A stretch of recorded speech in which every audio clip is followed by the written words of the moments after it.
বন্ধুরা, কেমন আছো? আশা করছি সবাই ভালো আছো। তো বুঝতেই পেরেছো কোথায় যাওয়া হচ্ছে। তো দুজনে রেডি হয়ে গেছে, অ্যাকচুয়ালি দুজনও না, আর একজন আছে, সেটা খুব তাড়াতাড়ি তোমাদেরকে দেখাচ্ছি কারা আছে।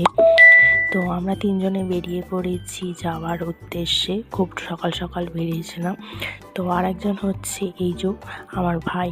তো তিনজনে মিলে সকাল সকাল ট্রেনের মধ্যে ভ্রমণ করে তাড়াতাড়ি আমরা পৌঁছে গেছি, সেটা হচ্ছে নৈহাটি বড় মার কাছে। তো সেদিন ছিল 26শে জানুয়ারি, ভীষণ ভিড় ছিল, খুবই লাইন, দেখতেই পাচ্ছ তোমরা। তো যাই হোক, আমরা ডালা নিয়ে মাথায় বড় মার সব লাগিয়ে রেডি হয়ে গেছে, আর এই মন্দিরের কাছে আমরা চলে এসেছি, আর মাকে দর্শন করতে আমরা ঢুকছি। সেদিনকে ভীষণ ভিড়ের মধ্যেও মাকে খুব সুন্দরভাবে দর্শন হয়েছে, সেটা তোমরা দেখতেই পাবে। এত সুন্দর দর্শন হয়েছে যেটা মানে ধারণার বাইরে। আর বিশাল ভিড় ছিল সেদিনকে, 26 জানুয়ারি ছিল বলে। তো আমরা তাড়াতাড়ি করে লাইনটা বের হলাম। বের হয়ে আমরা মায়ের কাছে মাকে মন ভরে দর্শনও করলাম, আর খুব ভালোভাবে সময়টা গেল। তো দেখে নাও তোমরা মাকে একবার ভালো করে, আর মায়ের কাছে নিজের মনস্কামনা জানালাম।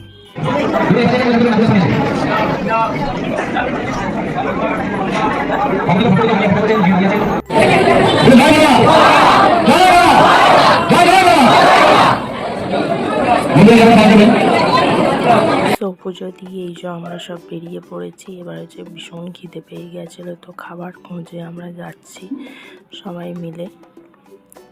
ওরা আর আমার সবসময় এই নাটকগুলো চলতেই থাকে। তো যাই হোক, তো খাবারের উদ্দেশ্যে বেরিয়েছি। এবার কোথায় একটু খাবো, তো দুজনে ঘুরছিলাম, আর ওরা আমার খুঁটোনাটি চলতেই থাকে, ভাইয়ের আর আমার। আর ফাইনালি একটা দোকান পেলাম, সো সেখানে এই যে যাবো, এবার গিয়ে একটুখানি কচুরি খাবো। তো দেখতে পাচ্ছ এই যে কচুরি অলরেডি চলে এসেছে গরম গরম। খেয়ে নিয়ে আমরা আরেকটা জায়গার উদ্দেশ্যে বেরিয়েছি, ফেরিঘাট পার হয়ে। সেটা খুব তাড়াতাড়ি অন্য একটা ভিডিওর সাথে তোমাদের শেয়ার করব। আপাতত গঙ্গা পার হয়ে আমরা যাচ্ছি। তো লঞ্চে বসে পড়েছি, গঙ্গার অপরূপ দৃশ্য দেখতেই পাচ্ছ। লঞ্চ অলরেডি ছেড়ে দিয়েছে, বেশ সুন্দর লাগছিল দেখতে। আর এখানে এই ফটোশ্যুট করবো বলে একটুখানি ঘোরাঘুরি কিছু সঙ্গে ভিড় ছিল, তার জন্য এখানেই দেখা হচ্ছে পরে ভিডিওতে।